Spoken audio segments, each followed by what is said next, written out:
farrier for Budweiser, but don't tell everybody. No, it's on the video now.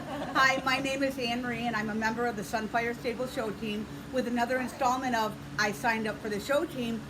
What's next? We're here today with a really exciting opportunity to learn about the Magna-wave process. And Joe is here, and he's working on Oliver. So I'll let Joe explain what he's doing here. What we're doing is when you work horse a lot, they get sore muscles. And so this magnetic machine here, for instance, right here, it's doing a lot of jumping. So that right in his back, he's pretty tight. So the more movement you get, the more tightness the muscles are. Less movement, the better it is. Now you just hold it there for a couple minutes, 2-3 minutes, and you move it. Move it on back here. We'll see if we got anything going on here.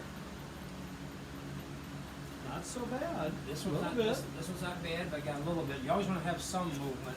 Sure. But you don't want to, when it's jumping around a lot is when it's really tight. If there were no movement, would that mean that they've got muscle loss? No, there's always going to be some movement. Okay. There's always going to be some movement.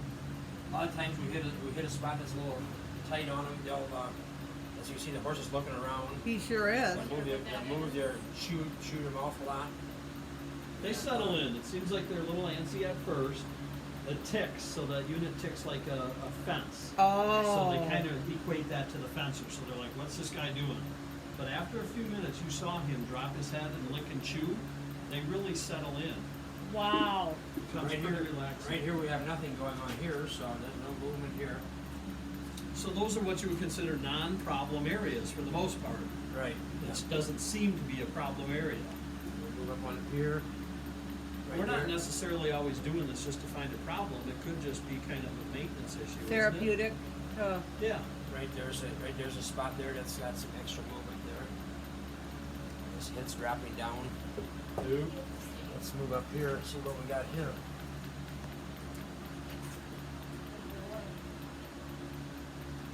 Nothing like it was even in the beginning. The back looks good. Wow. Yeah, that looks real good. You know, Joe, how did you come about learning about this process?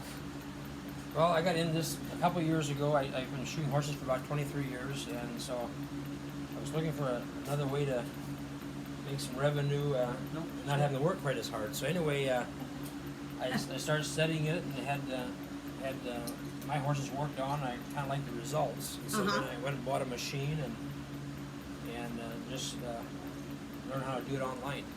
Oh, real? Okay, so it's not that. I mean, it's not that complicated of a process, but it's something that you have to study and learn how to do before you can just go ahead and do it. So right, yeah, you gotta learn how the horse will tell you where the spots are, so you gotta kind of feel that out a little bit. It's kind of like everything. The more you do it, the more you can read the horse and sure.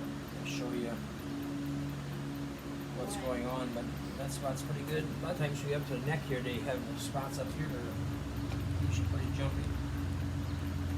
Oh, look at him! Look.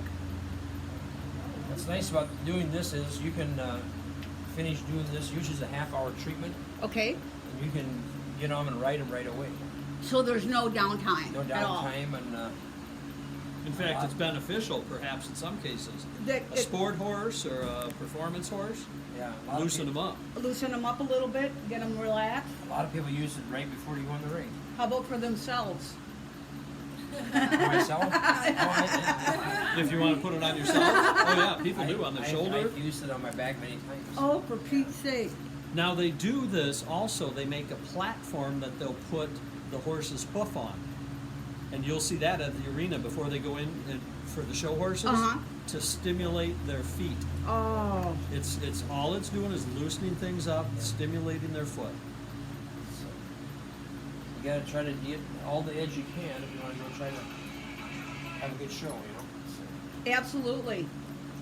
Not that we're preparing Oliver for the show ring Right. yet. Right. Yet. He's been a good boy. Yeah, he looks is. really good. Hard to imagine an old cowpoke from out west is in here getting Magna-waved. Arkansas.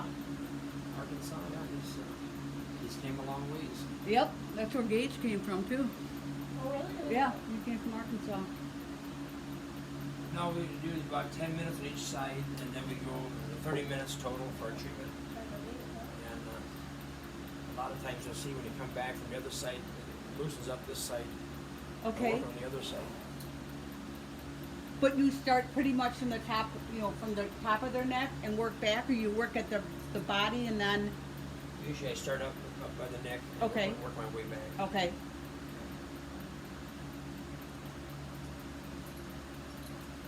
Joe, is there anything else really more to add? And you know, we don't need to stand and watch for a half hour, although it's very interesting. But if there's anything else that you can add to what benefits there are there any drawbacks? No drawbacks that I know of. Okay. I think it's definitely beneficial. Everything you do with the horses, it feels good for them. Sure. Makes the horses feel better. And it's non-invasive, and it's, you know, there's no needles, there's no heat, there's no cold, you don't have to wrap anything. So I can hold on to this. I don't feel anything, but it all goes through the horse, through the all to horse's him. muscle. All through the Wow. muscle, yeah. It is now shut off, so I got to push a button. Okay, well that's Say, probably so- good timing then. All right, Joe, perfect. thank you so much, and we appreciate it. And if you have any questions, leave them in the comments, and we'll answer them as best we can. Thank you. Thank you.